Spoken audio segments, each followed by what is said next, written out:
Un petit instant de respiration avant d'ouvrir la discussion, notamment avec le public, en demandant si nous avons déjà quelques questions ou remarques sur les différentes interventions.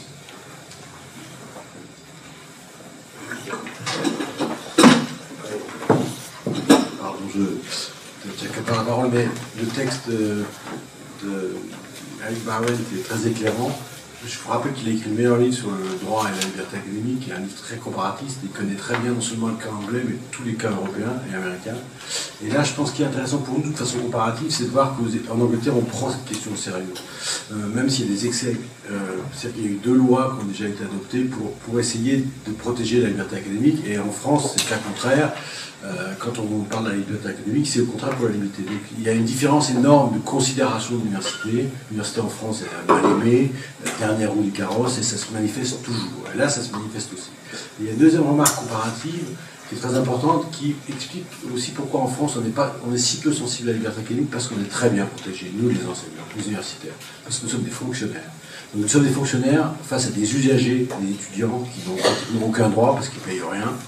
Et donc, on a au moins cette chance-là, si on peut dire, d'être protégé contre le pire, c'est-à-dire le fait qu'on est révoqué pour avoir émis des opinions ou fait des cours qui ont déplu. Et donc, c'est pour ça, à mon avis, que la question de la liberté académique en France est beaucoup moins explosive et beaucoup moins importante, parce qu'on a, d'une certaine manière, ce matelas, cette sécurité, qui est la sécurité du fonctionnaire. On a tout le reste, notamment le fait qu'on a augmenté de 1,5% alors qu'il y a 5% d'inflation. Et donc, je ne fais pas un dessin sur le déclin du pouvoir d'achat et les rémunérations depuis 30 ans des universitaires, c'est scandaleux. Donc on a tout ça qui est scandaleux, mais on a au moins ça, c'est-à-dire le statut de fonctionnaire. Je vais me permettre d'ajouter un élément sur le cas britannique, qui est de souligner donc l'intégration depuis la fin des années 90 du système universitaire britannique dans cette économie de marché auquel j'ai fait référence ce matin lors de l'introduction, et aussi sur le fait que le système universitaire britannique est à plusieurs vitesses, puisque nous avons le système des anciennes universités qui sont généralement des puissances économiques et qui peuvent se permettre de perdre certains étudiants sur certains cours qui ne dépendent pas en réalité autant que d'autres universités, et notamment les anciennes polytechnical schools qui sont devenues des universités, qui dépendent là absolument des fees des étudiants et qui sont dans une relation de client, de marché client, exactement. Merci beaucoup. Est-ce que des questions émergent dans le public? Oui.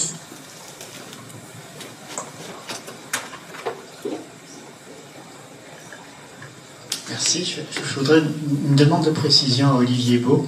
J'ai été très intéressé par ce que vous avez dit à propos de ce qui s'était passé à Nantes. Et juste, j'ai l'impression que je n'ai pas bien capté un élément du raisonnement. Ils se sont appuyés au niveau du Conseil d'État pour censurer la décision qui avait été prise de les sanctionner, donc qui était l'équivalent d'une commission disciplinaire, si j'ai bien compris. D'accord. Donc ils se sont appuyés sur l'article de la loi Faure, et non pas, par exemple, sur un article de la... pas de la Déclaration des droits de l'homme, mais comment elle s'appelle, la commission. Voilà, c'est ça. Et alors, est-ce que vous pourriez juste un peu revenir là-dessus, parce que c'est vraiment intéressant, et du coup, après j'aurai une deuxième question. Oui, donc le sociologue a été condamné par ses collègues universitaires, parce que je rappelle qu'avant la réforme, c'était que des universitaires qui siégeaient. Il a été condamné à Nantes, première instance, après on fait appel dans ce qu'on appelle le Knesset disciplinaire, pour lequel on a voté récemment pour l'élection du Knesset, même si personne ne vote, il y a 10% de votants. Comme quoi les universitaires ne s'intéressent pas à leurs questions. Et donc, il a été condamné par ses collègues. Donc ses collègues estimaient qu'il y avait une faute. Et le Conseil d'État arrive en disant non, vous n'avez rien compris, on doit le protéger, il a le droit au nom de sa liberté d'expression de participer à une manifestation. Et c'est pour moi un complet contresens, car la loi Faure protège la liberté d'expression dans l'exercice de... C'est textuel. Merci pour toutes ces interventions. I'll ask my question in English so that Alexandra can answer if she wants. It's a connecting question between this morning session and these afternoons. One of the aspects of the issue, as I see it, is the contradiction between what we think are the epistemic norms on which our knowledge is based and the knowledge production is based, on one hand. And on the other hand, the fact that we are supposedly in democratic societies where freedom of speech or consciousness, of conscience, are granted. This morning, I think it was Olivier Decima who talked about the fact that our research projects are now very much constrained into, for example, working on environmental issues and other topics. All this seems to be pointing to this exact point of conflation, in a way, between democracy on one side and scientific requirements on the other. So, how do you think there is an incompatibility in terms of values or in terms of epistemological or epistemic constraints? Je la reformule en français pour tout le monde. C'est bon.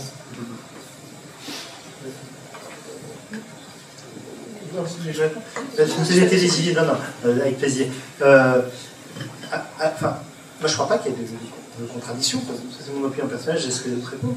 C'est simplement, il ne faut pas oublier l'instrumentalisation du procédé démocratique pour arriver au pouvoir par les non-démocrates. Enfin, voilà, si on appelle démocratie simplement un mode d'organisation du pouvoir qui procède à un vote à un moment donné, c'est aussi un moyen pour des autoritaristes d'arriver au pouvoir et non de nier la liberté fondamentale qui est censée faire fonctionner le principe démocratique. Donc, je ne crois pas que c'est ontologique, c'est juste c'est une opportunité qu'on donne, et c'est d'où aujourd'hui la réflexion sur la fragilité du système représentatif et sa porosité qu'on voit absolument tous les jours. Donc je ne crois pas que ce soit ontologique, je crois simplement là il y a des circonstances qui font que ce système-là, ou cette porte-là, qui est mobilisée. Mais enfin, après tout, enfin, je vais prendre un exemple romain, mais voilà, c'est pas nouveau, quoi. Voilà. Pardon. Oui. Je vais rebondir sur à la fois votre question de ce qu'a dit tout à l'heure Rakib. C'est le point très important, effectivement, du fondement philosophique de la liberté académique. Parce que la liberté académique, elle naît tardivement, elle naît au moment des universités modernes. Donc c'est lié à l'université moderne, l'université de recherche. Et donc la base fondamentale de la liberté académique, c'est la liberté de penser. Donc la liberté de penser, ça revient à Kelsen, ça suppose, la liberté de penser moderne, ça suppose effectivement la tolérance et l'idée. On exprime souvent l'idée d'un américain qui parle de la liberté académique, c'est the right to heterodoxy, or the right to heresy. Donc ça veut dire que on remet tout en doute, on doit partir d'un doute fondamental qui doit faire advenir la vérité. Ces gens-là n'étaient pas des relativistes. Ils croient à la vérité. Je pense, pour ma part, je m'appuie sur le philosophe Pascal Angel, que la liberté académique, du point de vue philosophique, n'est pas pensable si on n'a pas un concept solide de vérité. Parce que, évidemment, je suis très anti-Foucault, donc évidemment, je suis tout à fait à contre-courant, mais c'est ce que je pense. Je ne pense pas moi-même, parce que je ne suis pas philosophe, mais je pense que j'ai lu des philosophes qui pensent ainsi, notamment Pascal Angel, dont je signale l'importance des travaux sur cette question de la liberté académique et sur la pensée. Et donc, je pense qu'il y a un système. Ce qui fait qu'effectivement, si on fait ce retour en arrière, et qu'on dit que la liberté académique est fondée sur la liberté de penser, là il y a un rapport avec la démocratie. Effectivement, je n'avais pas du tout pensé au lien avec Kelsen, mais c'est effectivement très pertinent. De toute manière, la démocratie en analyse, c'est pas le pouvoir du peuple, contrairement à ce qu'on croit, c'est justement une démocratie qui est conditionnée. Et je pense que de ce point de vue-là, Kelsen est très important aussi.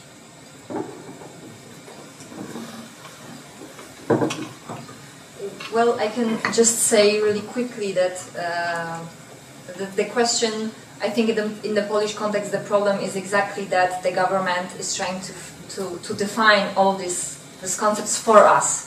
So they will impose on, currently the liberal government will impose how they understand history, how they understand justice, how they understand family, and I think this is where they also want to interfere with academia, because the truth seeking and the production of knowledge as we understand it is just it's unacceptable in the illiberal context, because they have their own version of reality, of history. So I think this is exactly the problem, that they want to interfere with our freedom of conscience, with our freedom of religion, and just the basics. I wouldn't say that it's the democratic regime, that it's it's defined with. We have democracy because we have free elections still. So I would rather say that it's the liberal values that are lacking, some basics of constitutionalism, some enabling environment for discussion, for deliberation that is currently lacking.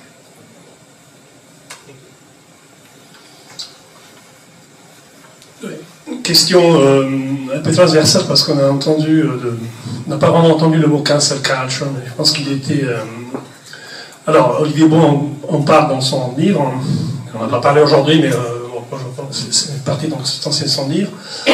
Et dans l'intervention de Margot Boisiz, donc on a fait référence notamment à une conception de la liberté académique qui prend en compte la liberté donc des étudiants. Alors mes questions, peut-on tenter une approche juridique de la cancel culture? Quels sont les fondements juridiques de la cancel culture si on se rapporte donc aux différentes conceptions de la liberté académique? Il y a un sujet de thèse, mais je dirais plutôt qu'il n'y a pas vraiment de fondement juridique à la cancel culture. Ils ne peuvent pas se revendiquer d'un droit quand même. En fait, ils peuvent, là où il y a une revendication possible, et je pense là où il y a une confusion d'après moi, c'est assez différent d'essayer de déprogrammer ou de venir protester. Même si le résultat peut finalement être le même, qui est que la manifestation se passe pas ou se passe mal, mais c'est deux logiques différentes, puisque dans la déprogrammation, il y a quelqu'un qui est privé de sa liberté d'expression. La personne qui est déprogrammée ne peut pas venir, ne peut pas parler, etc. Tandis que si la personne vient et qu'il y a une manifestation, c'est liberté d'expression contre liberté d'expression. Et là, ça dépend ce qu'on désigne par cancel culture. Si on dit, en fait, on n'est pas content que des personnes qui ne sont pas d'accord avec nous l'expriment publiquement et disent, parce que moi, c'est mon avis personnel, mais que des étudiants disent on n'aime pas cet enseignement, on veut que l'enseignant s'en aille, bon, je pense que ça a toujours existé. Bien sûr. La question, c'est quelle est la réponse qui est donnée à ça, et quels sont les critères mis en œuvre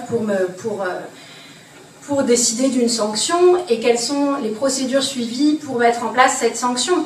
Que les étudiants manifestent parce qu'ils ne sont pas d'accord avec un enseignement, qui viennent le dire et qui viennent s'exprimer, pour moi, ce n'est pas une difficulté. Alors, en ce sens, il y a un fondement juridique à la cancel culture qui est la liberté d'expression. Mais le problème se pose plus aux États-Unis sur toutes les déprogrammations. Et c'est lié aussi à des questions financières, parce que c'est assez bien expliqué par Erwin Chemerinsky, qui était le doyen de Berkeley, qui expliquait qu'il y a un moment donné où c'est une question financière. Combien de millions de dollars on va dépenser pour assurer la sécurité d'un événement et garantir la liberté d'expression d'une personne. Donc ça crée une tension aussi en termes de liberté académique, c'est-à-dire que cet argent qui est dépensé à assurer la sécurité de cette personne pour qu'elle parle pour cet événement, c'est de l'argent qui n'est pas utilisé à d'autres fins académiques et de recherche. Donc il y a aussi cette tension-là qui est une tension financière qui est donc pas uniquement une question juridique. Mais donc je dirais à la fois que la cancel culture n'a aucun fondement juridique dans la mesure où il n'y a pas un droit à destituer ces enseignants ou à les renvoyer, mais elle a aussi un fondement dans le fait que les étudiants bénéficient d'une liberté d'expression et qu'à ce titre, à mon sens, ils doivent, et d'ailleurs au sens de la jurisprudence, ils doivent être libres d'exprimer leur désaccord et leur mécontentement s'ils en ont envie, et de faire usage de leur liberté d'expression de la même façon que les enseignants sont libres de faire usage de la liberté d'expression. Donc voilà, mais par exemple, ça dépend aussi de si on se place dans l'enseignement ou pas. Par exemple, il y a un cas dont je n'ai pas eu le temps de parler, mais qui est assez drôle, d'une étudiante qui explique qu'elle ne va pas jouer la pièce de théâtre comme c'est prévu dans le texte, parce que ça l'obligerait à dire des mots obscènes et qu'elle ne peut pas, parce que ça va contre sa religion. Et les cours ont dit, bah non, en fait, l'enseignant détermine le contenu de l'enseignement, et là, il n'y a pas de liberté. Si vous ne voulez pas suivre cet enseignement, vous ne suivez pas cet enseignement, mais là, il n'y a plus de liberté.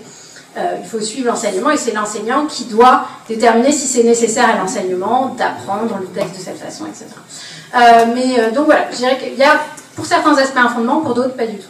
Je sais pas si ça répond à votre question. Je pense que je peux parler de la liberté académique des étudiants, mais effectivement, ça a été cité tout à l'heure. Il faut revenir à Humboldt, c'est lui qui a théorisé, Wilhelm von Humboldt, qui a théorisé la liberté académique. En disant il y a deux types de liberté académique.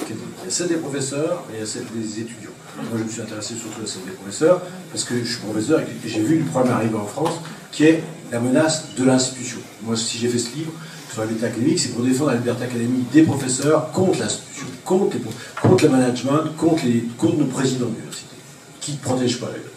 C'est pour ça que j'ai fait ce livre, pour montrer qu'il y avait une histoire de dissociation à faire entre la liberté académique individuelle et la liberté académique collective qui pouvait nous menacer. Donc je rejoins entièrement ce que dit Eric Barrel, sur le fait qu'il peut y avoir une menace de la part de notre institution. Donc il y a un choc de deux libertés. Et pour les étudiants, pour revenir à votre question, quand Humboldt parle de la liberté académique, il parle de la liberté d'apprendre. C'est ça, la liberté d'étudiant. Après, la liberté, en 68, la seule disposition, j'ai relu les débats de 68 sur la loi Faure, on ne s'adresse absolument pas à la liberté académique, ça passe comme une lettre à la poste, la liberté d'expression, il n'y a pas de débat. Le seul débat, c'est sur la liberté d'information politique d'étudiants. Il n'y a que ça, évidemment, en 68, qui intéresse. Et ça, c'est pas la liberté académique, c'est pas une liberté d'apprendre, c'est une liberté du citoyen. Donc c'est l'idée d'étudiant citoyen. Et donc, moi je dirais que c'est la liberté de désapprendre que revendiquent ceux qui sont donc pour la cancel culture. Ils ne veulent plus apprendre, ils ne veulent pas apprendre ce qui les gêne. À ce moment-là, ils n'ont pas leur place à l'université, c'est tout. Il faut avoir le courage de le dire. Mais personne n'a le courage de dire ça parce qu'ils sont très puissants, ils payent, etc. Et finalement, la raison est purement financière. Les managers, les présidents d'université américains ont peur des étudiants. C'est tout, ils ont peur des étudiants. Et le livre le meilleur que j'ai lu sur cette question, c'est John Searle, Campus at War, en 1972. Il a déjà prévu tout ça, il a expliqué. Et c'est intéressant parce que Searle a été un des premiers militants du free speech à Berkeley. Il faisait partie des manifestants. Il a changé de point de vue quand il a vu ce qui s'est passé 10 ans après, quand il a vu les étudiants prendre le pouvoir. Et donc il y a un conflit. Donc moi je ne suis pas du tout dans l'idée qu'on peut tout concilier. C'est pas vrai, on ne peut pas du tout concilier. On ne peut pas concilier la liberté d'enseigner des professeurs avec la soi-disant liberté des étudiants de choisir ce qu'on leur enseigne. C'est pas possible, c'est un conflit frontal. Et il faut que les universitaires se mobilisent pour dire ça, il y a un interdit, vous ne pouvez pas aller là. Simplement, il y a peu de gens qui osent le dire. En France, on peut le dire parce que heureusement, nos étudiants n'ont aucun poids, ils ne payent rien, donc on peut le dire. Mais aux États-Unis, c'est pas possible. Pas possible.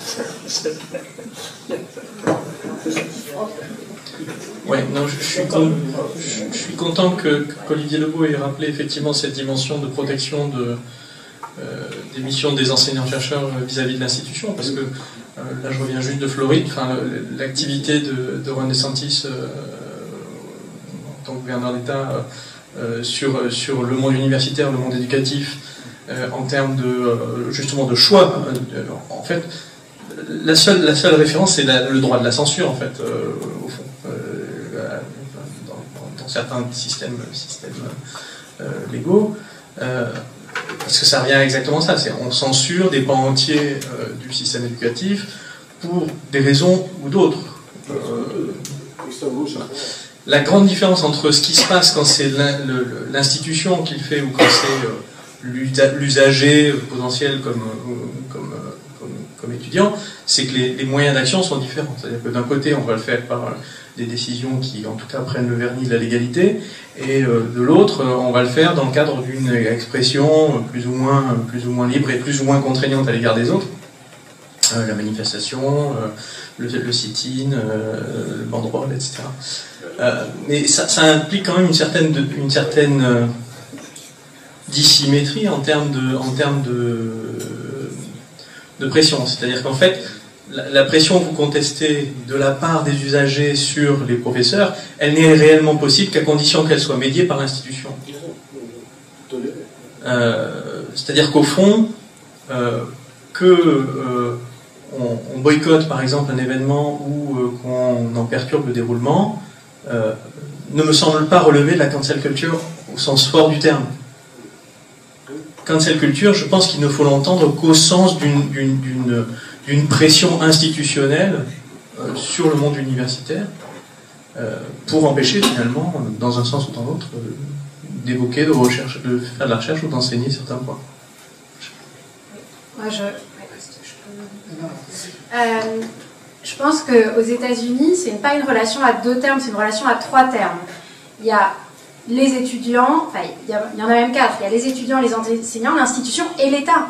Et dans le cas de la Floride ou dans le cas du Texas, c'est des politiques qui sont menées par l'État envers des universités publiques, mais contre les universités publiques, parce qu'il y a déjà une indépendance institutionnelle qui est relativement garantie dans les universités publiques, avec un certain nombre de conseils d'administration qui gèrent les universités, etc. La guerre que font DeSantis ou Greg Abbott aux États-Unis à ces universités, c'est une guerre institutionnelle à l'université. Donc il y a ces trois questions-là, c'est-à-dire comment l'institution est protégée contre l'État, l'institution et les professeurs sont protégés contre l'État, parce que pareil, les serments qu'on n'était pas communistes, c'était des lois de l'État, ou des lois fédérales qui obligeaient de prêter serment, c'était pas les institutions. Donc c'est pas exactement le même problème et la même question.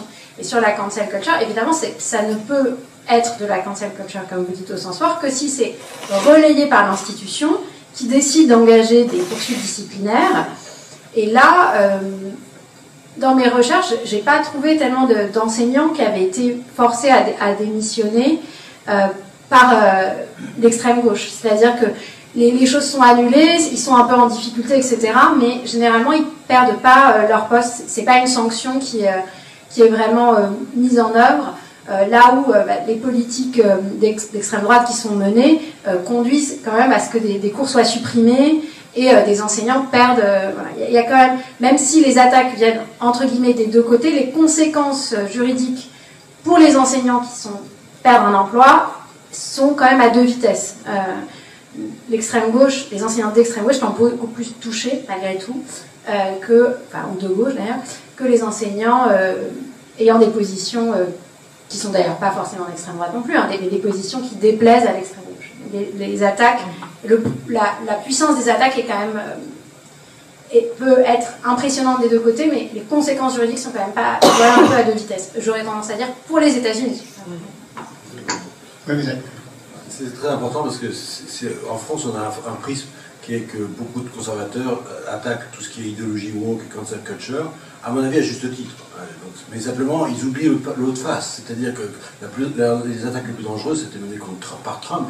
Donc aux États-Unis, il y a la gauche, l'extrême gauche, si vous voulez, l'extrême droite, si on passe Trump à l'extrême droite, et du point de vue même quantitatif, la menace la plus importante n'est pas celle qu'on croit. La menace la plus importante aux États-Unis, c'est celle par Trump et les Trumpistes pour la liberté académique. Donc en France, on a un biais, parce qu'évidemment, c'est un biais de réception, mais ça ne reflète pas du tout la réalité. Ce que dit Marc Boisy, c'est très juste. Je n'avais pas pensé notamment à examiner le pouvoir disciplinaire, mais ça, c'est un bon test. Là, c'est objectif. Là où, pour le coup, je me permettrais juste d'ajouter qu'au Royaume-Uni, par contre, c'est beaucoup plus nuancé, puisque justement cette logique commerciale fait finalement que dès l'instant qu'on a, notamment sur les plus petites universités, une majorité qui va s'affirmer comme étant choquée par certains propos, qui va toucher des communautés, ça va amener à une sanction, soit une absence d'action de l'université qui finalement attend juste que la personne parte d'elle-même, soit des sanctions plus poussées directement. Et quand c'est remis en cause devant la justice, qu'est-ce qui... Pour l'instant, il n'y a rien. La seule action qui pouvait, avec des vraies discussions pour aller devant le juge, c'était lié à un enseignement à Oxford. Et alors pour le coup, là, c'est le prisme inverse. C'était un enseignement de sociologie qui demandait, c'était à Magdalen College, qui demandait aux étudiants de pré-remplir un document faisant état de leurs biais, des biais dont ils ne pouvaient pas avoir conscience, tout simplement, de manière à ce que le professeur puisse les déterminer et en fonction de ces biais-là, plus ou moins bien les noter. Et donc appliquer dans la notation en fait, les effets des biais, que ce soit de l'homophobie, de la transphobie, etc. Si c'est pas des biais dont ils n'avaient pas conscience, comment est-ce qu'ils veulent Et bien, vu que leur note, visiblement. Et ça a été vraiment remis en cause par une association d'étudiants, qui est Free Speech on Campus Union au sein d'Oxford, et qui a réussi, après avoir commencé à saisir des avocats, etc., à faire tomber ce document. De la même manière, à Cambridge, et là ça vient aussi de l'institution pour le coup, c'était une discussion par le boarding, le conseil d'administration de Cambridge pour instauré dans le règlement interne que tout visiteur de Cambridge devait voir ses opinions respectées par l'ensemble du staff académique. Et ça, pour le coup, c'était soutenu par l'administration, et ce sont les professeurs qui ont réussi à faire tomber cette mention-là. Tout dépend de la puissance des universités. À Oxford, il y a eu un cas célèbre en droit. Le plus grand philosophe du droit anglais, c'est John Phillis, qui est un catholique convaincu et donc très opposé à la reconnaissance des droits et des homosexuels. Il y a évidemment une association d'étudiants qui a demandé cette émission, il est professeur émérite, et l'université d'Oxford a répondu par une lettre en disant que les étudiants n'ont pas à décider du sort des professeurs. Donc Oxford a pu se permettre de renvoyer les étudiants dans les corps de ce Oui, la question que je voulais poser un peu dans le prolongement de ces différentes remarques, au fond, je me demandais jusqu'où le discours juridique ou le discours des droits pouvait aller dans l'explication de la situation, parce que manifestement, ce qu'on observe, vous le disiez à propos de l'Angleterre, d'une certaine manière, c'est aussi ce que vous disiez, Olivier Beau, à propos des États-Unis, c'est-à-dire que le modèle de l'université se transforme. Et le clientélisme qui s'instaure parce que dans beaucoup d'universités, il y a des droits qui sont extrêmement élevés, etc., font que la nature même des relations entre le staff dirigeant, les professeurs et les étudiants se transforme. Et c'est aussi une relation économique, c'est une relation de clientèle. Et donc là, qu'est-ce que peut faire le droit, là, justement? Et moi, je suis assez d'accord avec la conclusion pratique que vous formuliez, à savoir il faut qu'on se défende pour la préservation des libertés académiques, y compris contre l'État. D'ailleurs, j'aurais une question intéressante à vous poser sur la question des réserves des établissements qu'on est en train de piller consciencieusement. Mais voilà, donc qu'est-ce qu'on peut faire? Parce qu'on a un modèle économique qui transforme la nature même des universités. Et on voit bien que les présidents d'université, ils fonctionnent de plus en plus dans cette logique-là. So what?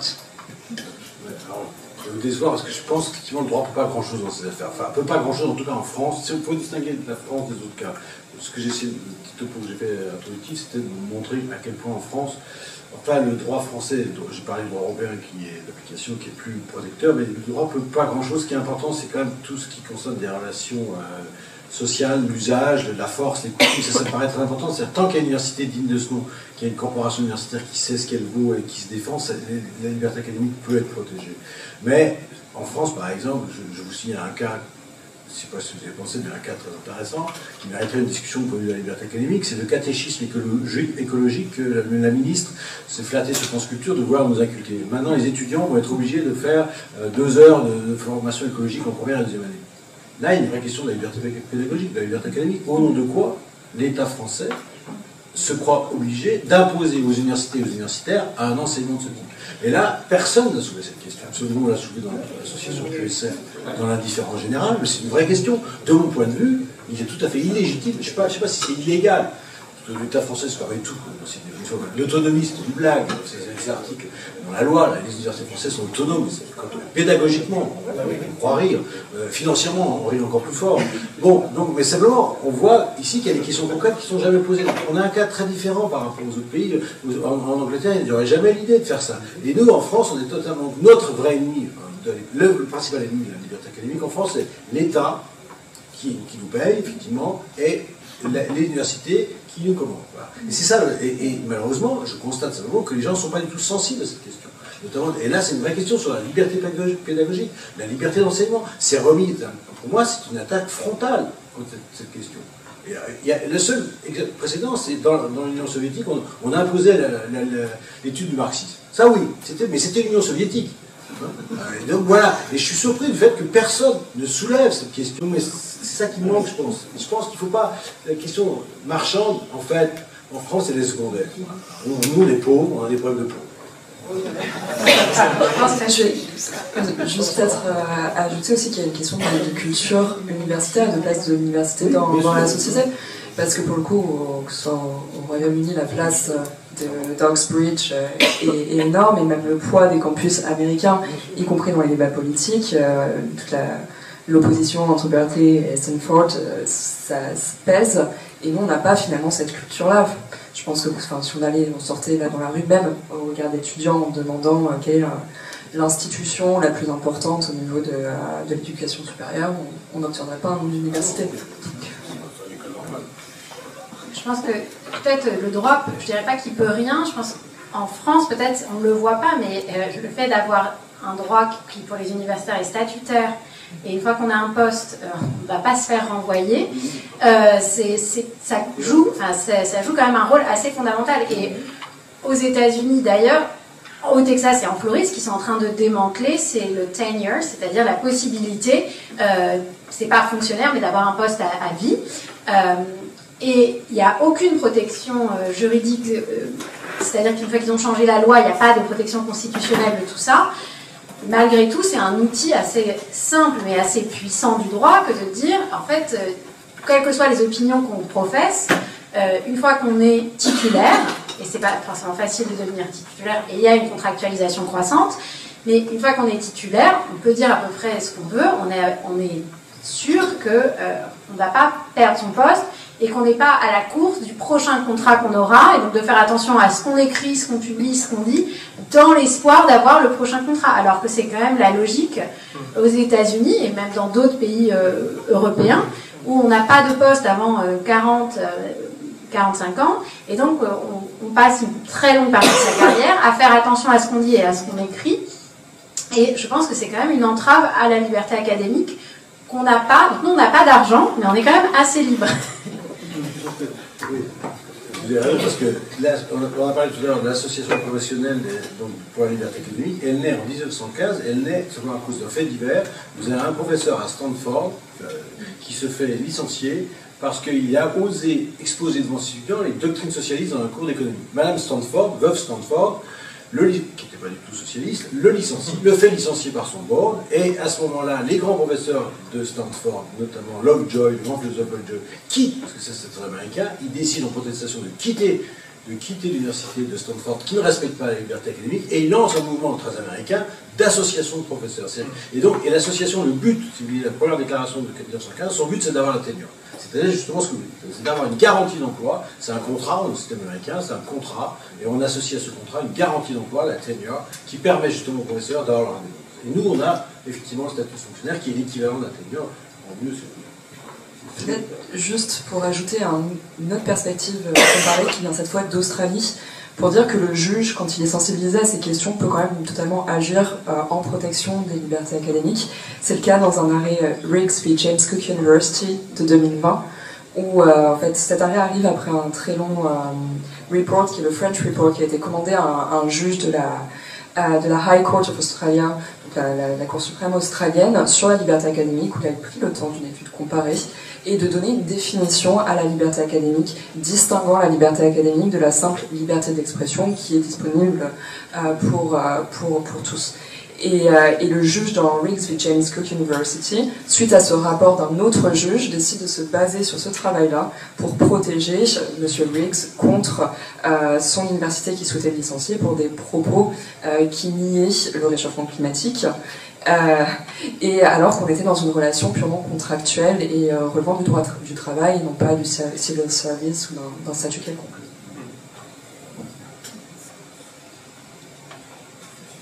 Juste pour revenir sur ce que vous disiez, je ne suis pas tout à fait d'accord avec vous. C'est-à-dire qu'effectivement, il y a une fraction des fonctionnaires de l'enseignement supérieur qui bénéficient de ce statut protecteur.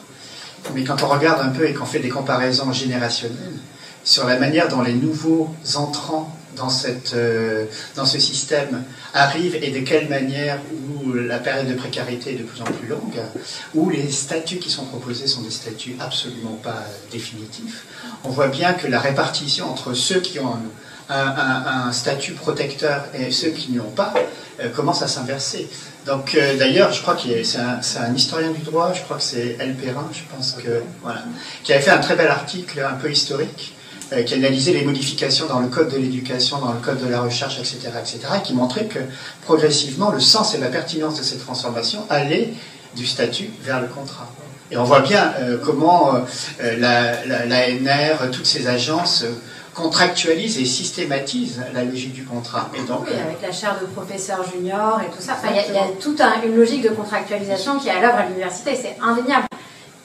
Mais il y a quand même... Donc cette portion se réduit un peu comme peau de chagrin, mais il y a quand même une portion où une fois qu'on a...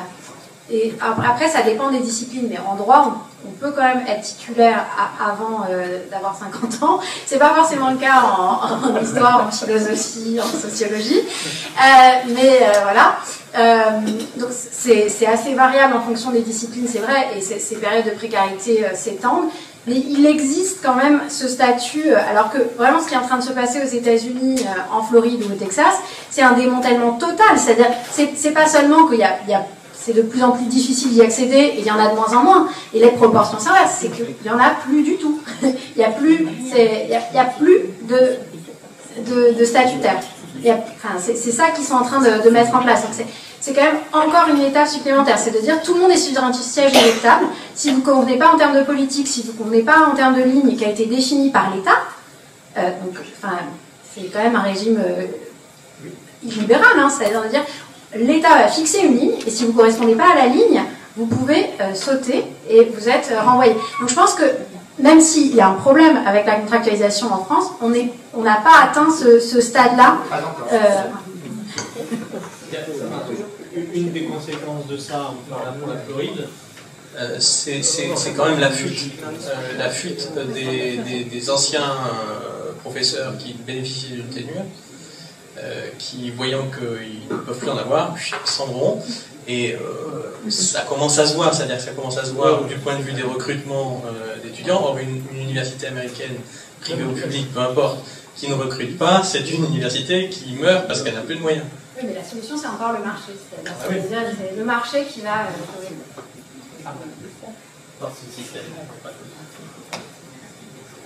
Alors, avons-nous une dernière question? Non, je crois qu'on peut donc clôturer cette deuxième table ronde et cette première journée d'études en remerciant à nouveau les présents, nos différents présentateurs et en nous applaudissant. À bientôt.